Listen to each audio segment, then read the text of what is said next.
Well, here we go. I'm Al McFarlane. Welcome to Conversations with Al McFarlane. I'm not sure what happened, but technology is amazing. And finally, we were able to connect. I'm glad to be here with you. Thank you for being here. This is Friday. Friday, we do the Healing Circle. And as always, my partners and colleagues in this work, the amazing Dr. Bravada Garrett Akinsanya, our leader at the African American Child Wellness Institute, and the phenomenal Tananye Hurd, one of uh, the counselors, therapists, I think is the right word, with the Institute. And others will join us as well. But, it's been an amazing period of time, Dr. B and Tananye. I think everybody's coming down off of the elections, number one. Everybody is trying to get their heads and minds around where we are with vaccinations. The news that the booster shots are widely available. In fact, I'm going to be doing mine today, and it's great. Um, and the fact that children now between the ages of 5 and 11 are able to get their series started. So it's a game-changing opportunity.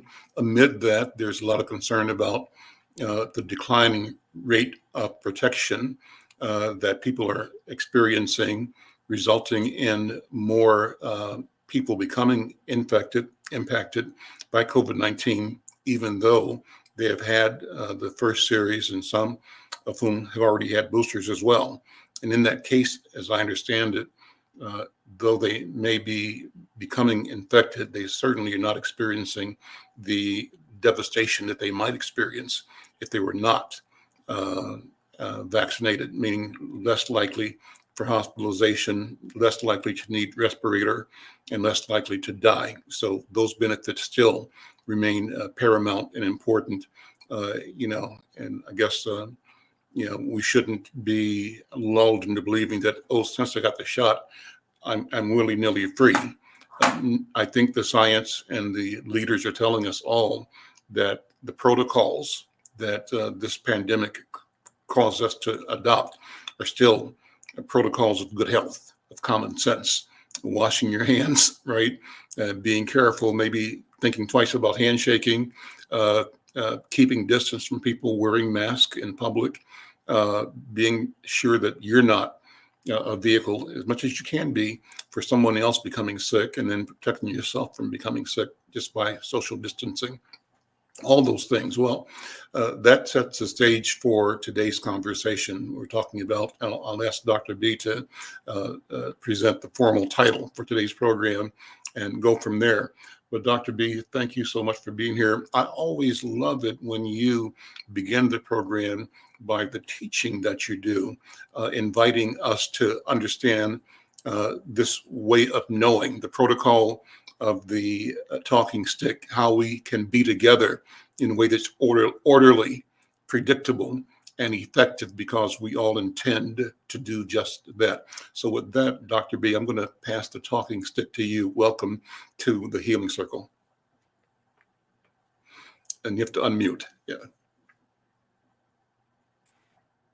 That's such a good idea, unmuting. so thank you so much, brother, for including this healing circle as a core part of the things that you do. You're a great communicator in multiple ways and in multiple venues, and a very loved and beloved leader in our community. So I'm just honored every time I'm in your presence, not just as a village elder, but as a friend and as a brother and as a true African man. We really love you in this community and what you continue to do. So I'm honored to be here. And I want to talk a little bit about why we do the circle and what that means. In our African tradition, we acknowledge the earth on which we stand, that it was created for all of us. And I also like to acknowledge the land here in Minnesota that was cared for, nurtured, and loved by the Lakota people, the indigenous Indian population in our community, and that we are on that land because they cared for it and they continue to care for it. And it's our responsibility to see ourselves connected to the earth and the sky and every living thing and every living person. So that belief of what African people believe is consubstantiation. And that word means all things are connected. We substantiate and we're interdependent on all things. The ecological system is a part of who we are. So the other thing about the circle is honoring the order. And in the circle, the reason we have a circle is because the center of the circle, whether you're young or old or educated formally or not, you all have an access to the center of power. Because a circle, there's no top, no bottom, there's a center. And in that space, everybody's voice is valued, no matter who you are or where you come from. So we call this the healing circle, because in that circle, we get to look at power differently. We get to share power with one another and our wisdom with one another. And we use the talking stick as a symbol of who's got the floor at the moment. A person can ask for the talking stick and it will be passed on to them, or if they have the talking stick and it goes around in circles, they can always pass and not speak, but the opportunity to have power and speak is always available. And that's why we use our virtual talking stick, but symbolically in our spirits, we're in an African village, even though it's called Minneapolis. That African village is our own. And in that space, we claim our heritage. We honor our elders because they're closest to our ancestors. We honor our ancestors because they're closest to the Creator. So in this space, in this sacred space of remembrance, we claim our healing together. And the topic for today is the scary side of COVID without vaccines. So the whole point of it is to create what we call an impact panel. And here we'll be talking about what it's meant for us to have vaccines, what it's meant for us not to have it, and how we're managing that fear, that anger, that the miscommunication, the multiple myths that follow it, and what our job is as an African people in sustaining our lives together. So with that, I'll pass the talking stick to Sister Tananye, who isn't a counselor at Brackens. She is a community connector. And she holds that role, which is a very, very honorable and valued role. In fact, one of the highest roles in our community is to be a village connector. So I'm passing that to Sister Tananye. Thank you. Welcome to the circle, sister. Thank you so much. And yes, I actually am very honored to be here. And just with regard to the vaccine, it's literally one of the easiest things that we can do to protect ourselves and our families. It's one of the best tools that we have right now to prevent death. I'm gonna keep it simple. We're trying to keep people from dying here, and that's in both children and adults. And keeping ourselves healthy, our children healthy, that should be our number one priority.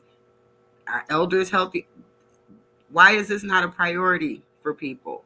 And if we do things like we exercise, we eat well, we do all these other things, and getting a shot, it's really one of the simplest ways to do that. I know that when I got my vaccine, I got it because I knew I was helping to prevent spreading that disease, not just in myself, but for my family, and not even just for my family, but also in the communities where I work and where I live. So, it's just this vaccine is so important.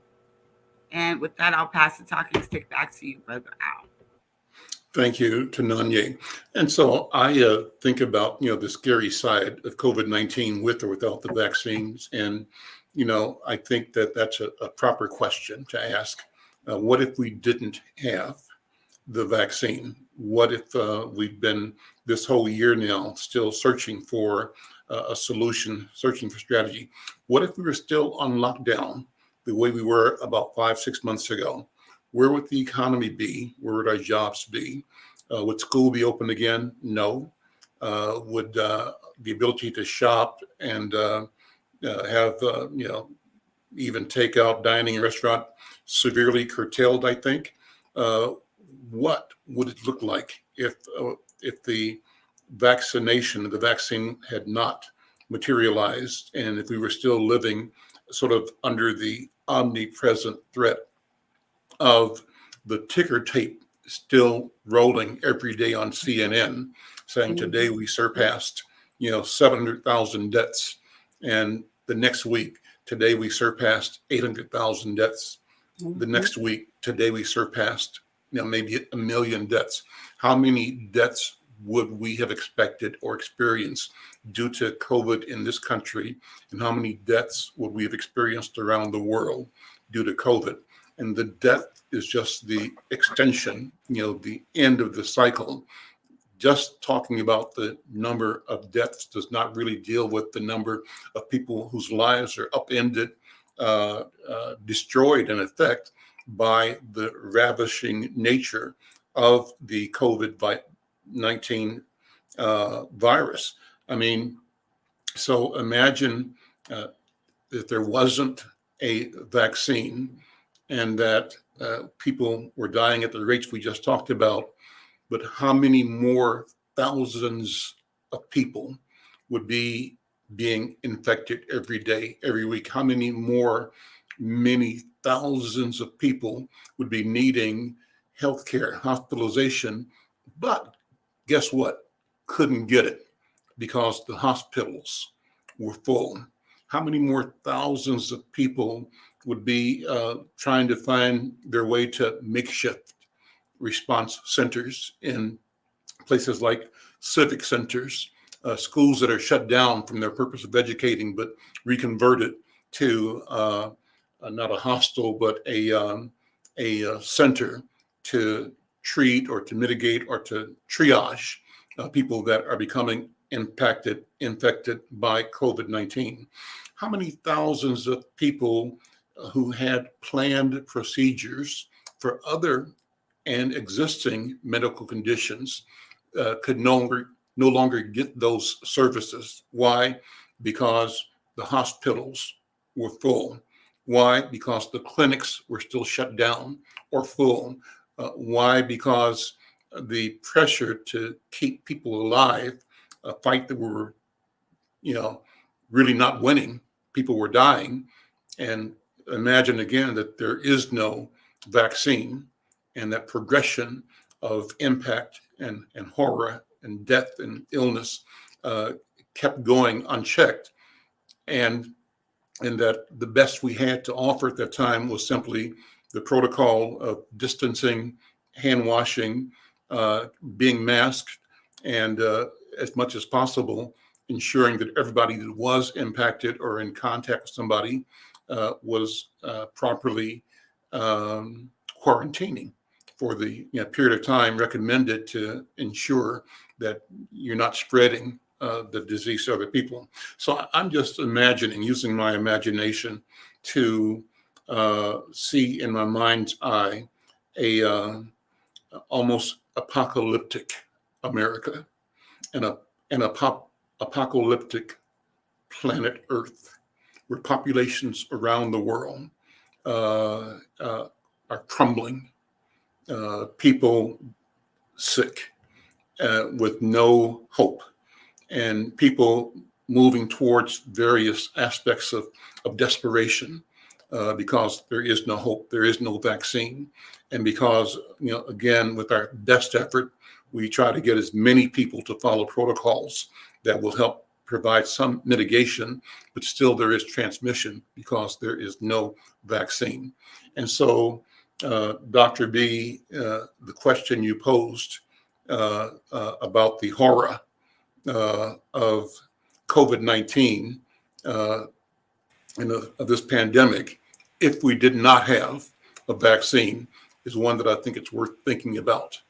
If we think about it and imagine what that scenario would play out to be, it is depressing. It is scary. It's scary. And so then we have to step aside then and switch our focus, our gaze to the power and the beauty, in effect, of our of humanity's ability to mobilize intellectual and material resources to focus attention on the the DNA of health and healing, the DNA of the virus itself, and to not be casual, and to look at, most research using scientific method plays out over 5, 10, 15 years. But the Mm-hmm. willingness of our country and the willingness and the ability of the global scientific community to drop everything almost and focus massive energy on addressing this preeminent threat to our existence. That's what it is. It's an existential threat. And to come up with uh, vaccines that have an immediate positive impact of reducing the spread, reducing the consequence of the infection. I think that's something to be thankful for, something to be happy about. That's what I think. So when I think about this, I become thankful and grateful and applaud all of the people that became, first responders, thinkers, people that served our community in all kinds of ways, and people that took heed and adopted the protocols, and the people who survived in the early, onset of this pandemic. I'm grateful that all of them have done what they could together to try to be responsible and responsive, and to create and demonstrate that solutions do exist, that we really have the power to respond to and to overcome, and that the vaccine is a critical element, but it's one among many that we have embraced and that we're using in protocols to protect our lives and our families and our community. That's what I think. With that, I'll pass the talking stick back to Dr. B. Thank you. Bye-bye. So when I think about the scary side of the COVID disease and the vaccine, I think about the historical legacy that we as Black people have in our interface with medicine. And the fact that we forget that we as a people were the first doctors.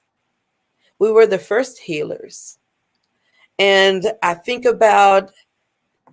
always think about Dr. Charles Drew, who created the blood transfusion, and died in a white hospital as a Black man because they wouldn't treat him or give him one to save his life.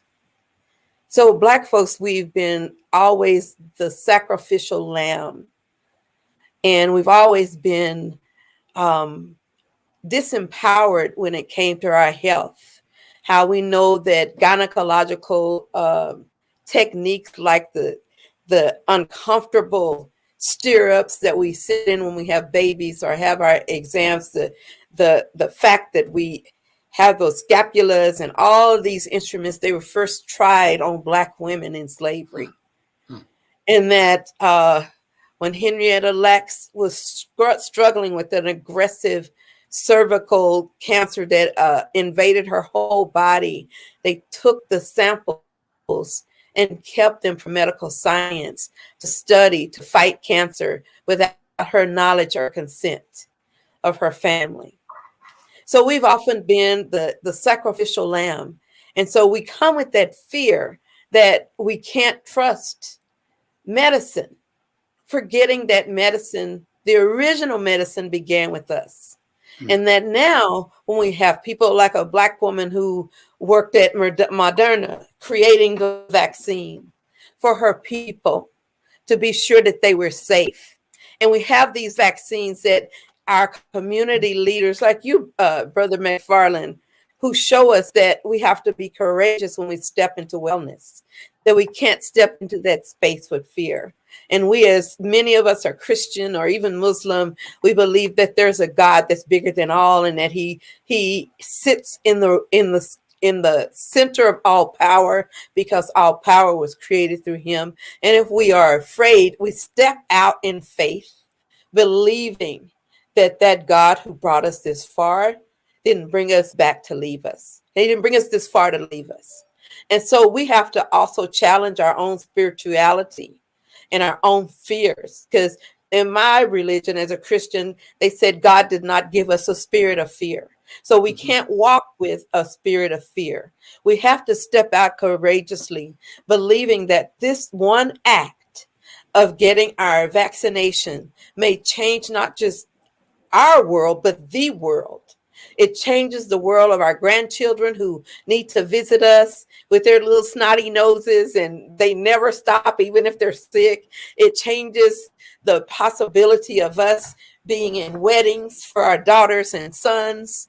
It changes the possibilities for us to be at graduation parties and be with our family of Thanksgiving and at Christmas and all the traditional ways we celebrate. It gives us the ability to run and operate our businesses so that now customers can still come in safely, knowing that, and even having concerts and things like that so that we can be safe.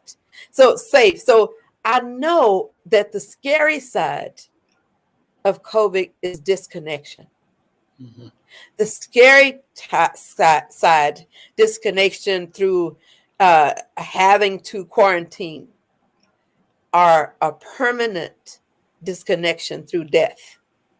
So we have to think about what our life would be like if we took the vaccine, as well as if we don't take it.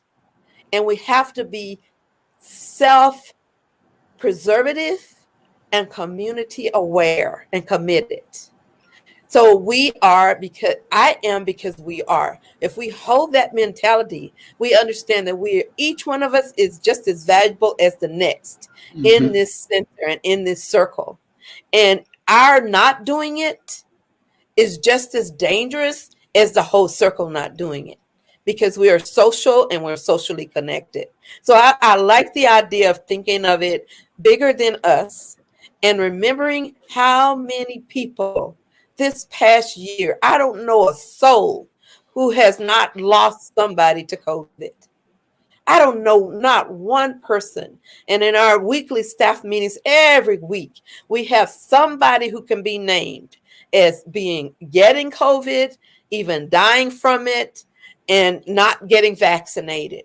And I'm so happy that many systems are now requiring people to engage the process of getting immunized or get tested every week so that the people around them can be safe. I'm so glad. And I was really, really angry when I heard what's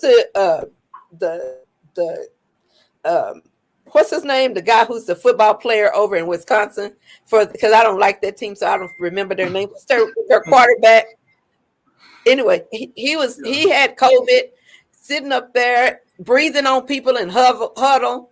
Leaving folks thinking that he's vaccinated, and he's saying I'm immunized because I'm eating well, and a whole bunch of nonsense while he's at home with COVID and sharing it in that huddle where you breathing. They don't have they have face masks, but they don't have glass in them, so they're up there in the small spaces. So people, I know his teammates, they may not have come public, but I know a lot of them were angry and very disappointed in the fact that they trusted him to be safe. And so that's another piece, is about being trustworthy and being safe around other people who may not either be able to take the vaccine or who are autoimmune compromised. Those are the scary sides, that you walk around like a gun, putting people around you in danger. So that part really gets me. So with that, I'm gonna get off my soapbox and pass the talking sister to Sister Tananya. Thank you, Dr. B. That was Aaron Rodgers, I believe that Yes, you yeah. were talking about, because I'm kind of a Green Bay. I was a Green Bay fan until I heard about that. I'm like, yeah, okay. But as a parent, as a community member, I personally would be terrified if we didn't have this vaccine. You know, I just thinking about things like smallpox, which has been eradicated because of a vaccine. Polio, that's on its last legs. We don't see nearly people paralyzed by that vaccine. And then if you imagine taking away that vaccine, we would have countless numbers of people that would be paralyzed by a virus that's preventable. And I really believe that COVID, it works the same way. People are needlessly dying because they haven't taken a vaccine. Um, with measles, imagine a world if we didn't have the measles vaccine. It would just it's so detrimental to not only our community but the world. That's So right. it's just, again, this one shot that people have taken for countless other diseases, countless reasons to prevent other things. We have the flu shot, we have the pneumonia shot, there are the measles, mumps, rubella, just everything that we need to keep us safe. People don't have an issue with that, but you have an issue with this, which is literally killing millions of people. So it's just, to me, it's really scary. A world without the vaccine, a world with people refusing to take the vaccine. It's terrifying. And I'll pass the stick back to you, Brother Al. Thank you. And so, again, I'm joining you and all of us together in encouraging people to embrace the science and embrace healing and embrace our obligation, our proactive possibility by getting vaccinated for yourself and family members. And if you have children, having the children in your household from 5 to 11 be vaccinated so that they can play safely at school and not be worried about so much about being infected with COVID, or if they happen to get infected, to not have such a debilitating experience that they could have were they not vaccinated. I think the science still is hoping that most Americans, some 70 or 80%, if we can cross that threshold of vaccination, will be still moving towards what they described early on as herd immunity. I haven't heard that discussion a lot lately, but I just remember that's one of the things that was an early articulation of the goal to reduce the impact and to mitigate, to slow the spread of virus and to keep people healthy.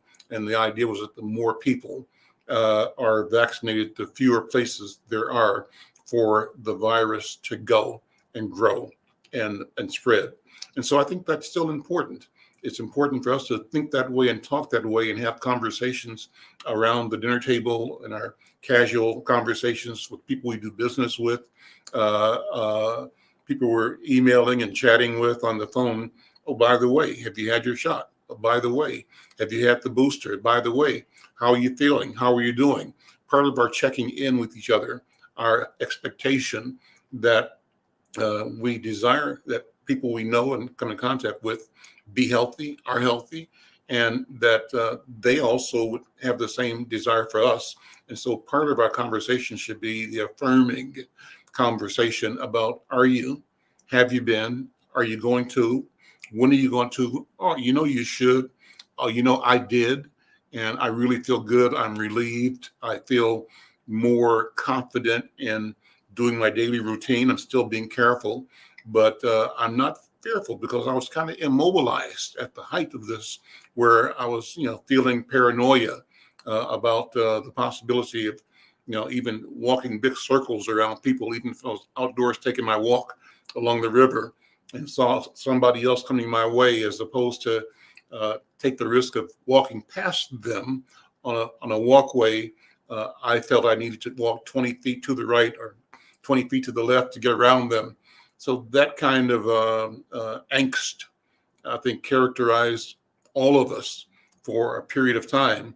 And the value of the vaccine is we don't have that kind of anxiety, but we still have to be intentional, proactive, use the protocols of distance and masking and hand washing and all the other strategies we know that can help mitigate the spread of COVID-19.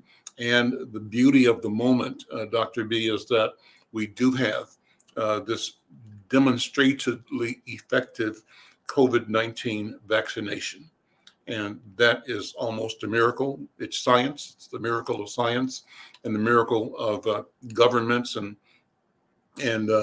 public bodies reacting to what obviously is a high global national priority and coming up with solutions. So I'm thankful for that again.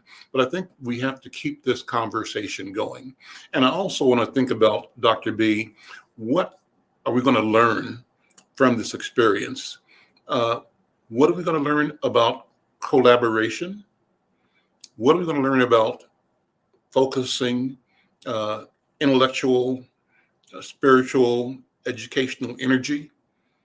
What are we going to learn about public education and miseducation? What are we going to learn about the cost of health and healing? So, we always talk about the high cost of doctor's visits and medicines and treatments, for your high blood pressure and for your diabetes and all those things. And we hear these stories all the time about people having to choose between food or medicine, or between, rent or paying their rent or getting the medicine to stay alive. So there's this ongoing question about the cost of medicines, right? But now here we are with a society that's able to immunize or to vaccinate's the right word, 300 million people in a 2 to 3 dose regimen without 1 penny of cost to the consumer. At some point in time, do we owe it to ourselves to look at how that could happen in an environment where many people, particularly those at the margin, have always been forced, some of which sometimes to forego medicine because they didn't have the money to buy it. How's now we get this dose that obviously is expensive, but millions, 300 million.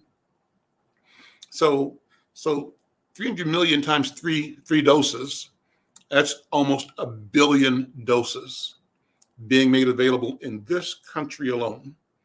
And if you look at the global population of 6 billion people, it's going to require 18 billion doses for global impact. And I think the globe is saying that if we don't address this globally, the problem and the cost is going to be greater and bigger. So everybody's on board. So if we all are on board around that, what does it mean for the other medicines we are taking to stay alive? What are we learning about how we should do stuff, organize capital, organize the cost of research, organize the distribution system, organize paying the big companies. The big companies producing this stuff aren't producing it for free. They're being paid. I'm sure nobody's having a discussion.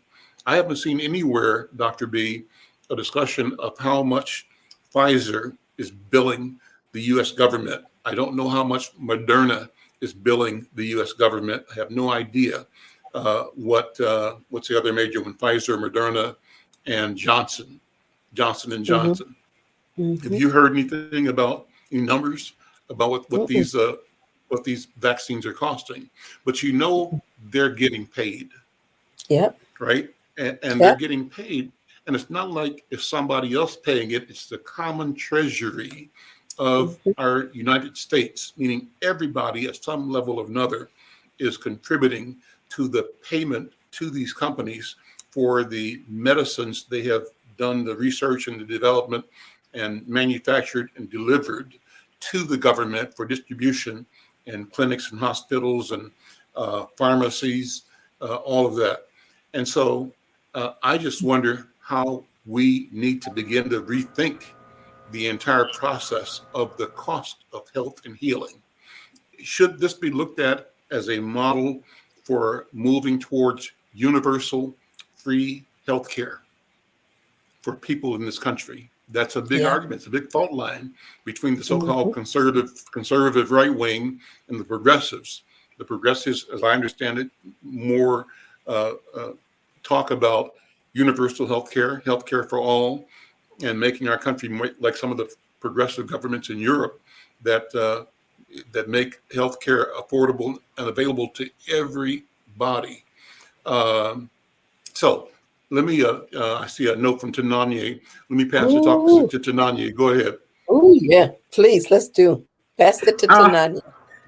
yeah, I'm so glad you brought up the government and what they're paying. I don't know the numbers on Moderna or Johnson and Johnson, but I do remember that, and this was months ago, that the U.S. paid Pfizer $1.9 billion, and that was nearly 8 or 9 months ago. So that Hmm. I was saying 1.9 billion and counting. Hmm. Hmm.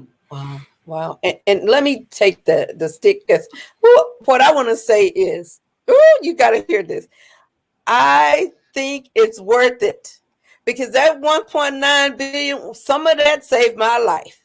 Hmm. Saved my husband's life, my sister's life, my brothers, my nieces, my nephews. If I was a billionaire, I would pay 1.9 billion to save my own life. I'm not gonna lie. I think it's worth it. And so one of the things that kind of hits me when I think about that money is that there's a social contract. And that social contract, I think years ago when Martin Luther King was doing the speech, he was talking about that we had a debt, a check that had come, it was bouncing. We paid the price, and the check was bouncing from the government not taking care of us, not giving us the rights we paid for. And so now we're seeing the byproduct of our tax paying. We're seeing the byproduct of what it looks like when government does work for you. And some of us aren't taking advantage of it because we're doubtful. So once again, I think if anybody's listening to this or seeing us speak today, I want them to stop. If you had 1.9 billion and they said you could save yourself, your children, your grandchildren, your spouse, your brothers and sisters, and they say all you got to do is give me that 1.9 billion, you say I'll let them go or let us all die, keep the money. How many people would say that? And if you're saying it, I tell you right now, I need to talk to you. I'll give you a free session just to discover why you think your life's not that valuable. Because they are. They are valuable. All of our lives, especially our Black lives matter. Our Black lives matter. And that's why the motto that we're switching to now a little bit is our Black lives matter, right? Save yours, get the vaccine now. That's going to be our new spiel now. Is that your child's lives matter? Our Black children's lives matter. Save theirs. Get your child vaccinated now. I'm telling you, it's time for us to step up. I'm happy they paid them. If I had it, I'd pay them myself. So Well, you can have stick back on your brother out. the beauty of it is the model says that they spread the cost over all of the citizens in the country. So it ends up that even if you are a person that has $1.9 billion, you're not paying 1.9 billion. That cost is being shared over all of the people that pay taxes and purchase goods and services in the country itself. So that being the case, there is no, as you said, number that's too high to pay to save our lives, and that's what we're doing. So take that in the moment that COVID-19 and our response to it affords us, and let's apply the principles and the strategies that we've come up with to effectively support protecting and saving our lives. How do we apply that across the entire enterprise, across the entire apparatus of society, of community, and of governance, so that everybody can be healthy all the time, so that dollars don't get in the way of my ability to breathe, to know that my life matters, as you say, Dr. B. And so that's the point I want to keep bringing up. I think we should elevate the conversation while we always talk specifically about the benefit and the need and the importance of everybody getting vaccinated. We also should use this as a point of departure, a way for us to look at the entire process. You know, one of the things that Gary Sudduth used to be the head of the Minneapolis Urban League, rest in peace, Gary Sudduth, but he was famous for raising the statement in the halls of power.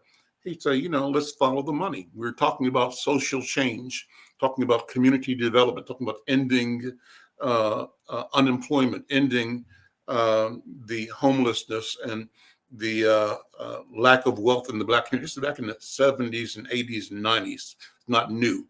And he said, you know what? All of the captains of industry here say that we are committed to creating opportunity for everybody, but let's follow the money. And so I'm saying that here again is an opportunity for us to teach ourselves that it's okay and that we should follow the money. Let's understand how money moves through the culture, through society, and through the healthcare apparatus as well. I've said this before. My grandmother used to say, Alvin, you got to mind your business, right? And she said that as a classic double entendre. Obviously, just pay attention to what you're doing. Our particular role in a church, and she was saying that our church is our family business. And what she said by extension is that, religion itself is probably the biggest business on earth, right? And you need to understand that and mind your business. And I say that health is one of the biggest businesses on earth. We need to understand that, and we need to mind our business. Dr. B, I'm going to pass the talk and stick back to you. Thank you for that. And that is why I think I've talked several times about the wellness bill of rights that I use in my clinic, that we affirm that we have a right to wellness, that our children have a right to wellness, and our community has a right to wellness. And that as a people, we will seek our wellness by any means necessary. And sometimes that means we are our biggest enemy. We talk ourselves out of eating properly. We talk ourselves out of using safe forms of sex. We talk ourselves out of getting vaccines or getting our flu shot or taking our blood pressure medicine or whatever it is. We talk ourselves out of it. So we have to see that we have that right to wellness and that it exists as an important part of that social contract that I was mentioning earlier. But also, what I really enjoy when I think about our right to wellness is that the money, not only should we follow it, it needs to follow us. Mm-hmm. And so we need to use money in a way to support our own enterprises, our own Black businesses. We need that money that we make wherever we get it from to empower, sustain, and create our own sustainable institutions. And that concept of Kujichagulia, self-determination, or Ujamaa, where we're talking about cooperative economics, we need to put ourselves in minding our business by owning our businesses. Mm-hmm. Or if we don't own it, work with and for businesses that are owned by people who look like you, who understand your values. And so I think I like the idea of following the money, and I also, of course, like the idea of it following us. That's why in our clinic, we struggle to always find ways to have people have mental health accessible, whether regardless of your ability to pay. Because what happens in our society and the policies that we have every day is that the people who get the funds to serve us don't look like us. They don't understand us. They'll say you can come regardless of your ability to pay, but you're stepping into a place that's not healing for you. You're stepping into a place and practices that don't support your idea of community or family. So it's really important for us as a community to, not just follow the money, have it follow us. So I'm going to pass the stick to Sister Tananya, because I know she's an entrepreneur of her own 501c3. I just want to give her a chance to shout that out about what she's doing and how she's helping with the cause. So you got the talking stick, Sister Tananya. Oh, thanks, Dr. B. Yeah, no, I'm a certified advocate and trauma educator, and I actually do have my own 501c called Choose Compassion, and we do assist people with trauma of all types. But of course, what is at the forefront now is the vaccine, and really the things that we take for granted right now in not getting the vaccine is a kind of freedom that the vaccine allows us of interacting with people without that terror and fear. That is what the vaccine is here to help take away. And then just remembering that these diseases pick out the vulnerable people first, and that's all diseases, including COVID, especially COVID now. But that's just the nature of these diseases. They seek out our babies, our elders, other groups of people where they have weakened immune systems. And it is just so important to remember that COVID is this is lethal. This is a lethal thing. And I just don't understand why we are not jumping on this. As we say, Pfizer has paid, all of these people are really jumping in line to push this out and make sure that we're getting vaccinated. Why wouldn't we want to protect ourselves, our communities, our families? And just with that, I'll pass that right back to you, Al. Okay, let me try to share a screen. Let me know if you see my screen share. Are you able to see my screen share?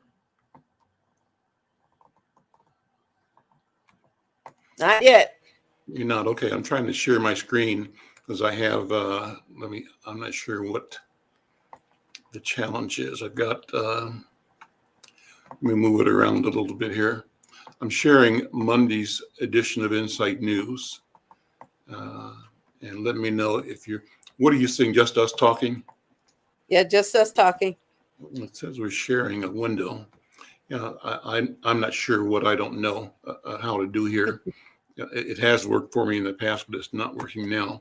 But what I wanted to share with you was the upcoming edition of our newspaper, and one of the stories in it on our second front, our page 3 front page, says the healing circle, Dr. B's mantra: if Black Lives Matter, save yours and get the vaccine now. So you haven't seen that yet, Dr. B. I'll be emailing it to you momentarily, but that's one of our lead stories in this edition. It's one of Brenda's excellent regular weekly columns about the healing circle. She did a great job, and this presents you and brother Dr. Williams in the conversation we had last week about the mantra that you just described. So right. I'm still, as I'm speaking, still trying to get it to share, but I'm going to pass the talking stick back to you, Dr. B, and I'll be trying to work this while you're talking. Okay, I'll be glad to. And I don't know why it's acting like that, because you have been sharing all this time. All of a sudden today, it's just the devil.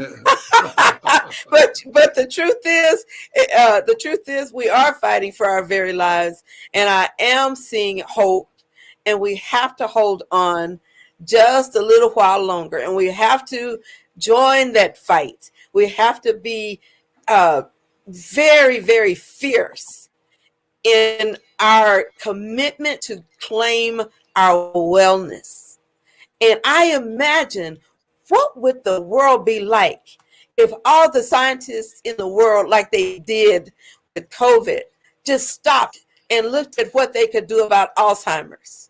If they just stopped and thought about what they could do with pancreatic cancer or brain cancer or memory, breast cancer. What would they do? What would the world be like if those brains see that we are all connected, if all over the world, everybody felt like they had that right to wellness, and consubstantiation meant that if you're poor in a village in Africa, in Nigeria, where my family's from, or if you're rich in a subdivision of Minnesota, in Minnetonka, or wherever you live, and that all of those same people, regardless of where you live, you're part of a human family where we have a social contract of caring for one another. Just imagine. This is why that part, to me, that wouldn't be the only person who'd be scared of that is the devil. Because the truth is, if we start loving and leading and caring for one another, that's going to fool around and create peace, cohesiveness, support, and growth. That's what that would fool around and do. And that would be awesome. So I don't know where you are with your showing your screen. I think we're at the end of the program, but let me ask Kelvin. Kelvin, I see my screen share in the backstage area. Is there something that you have to do, Kelvin, to enable my screen to be shared? Because I do see it next to the backstage monitor on my screen. So it's there. It's just not being shared in the studio itself. Kelvin, are you there? You can answer either online or answer in the chat. Anyway, you know what? The hour has gone so quickly, and we're at the end of the hour. Let's call it a day. This has been a great program. Thank you so much, Dr. B. Thank you so much to Nanya. Nanya, let's talk later on today, because I want to get you to start writing about your work in Insight News. I'm Al McFarlane. We'll see you next time. Take care. Bye-bye.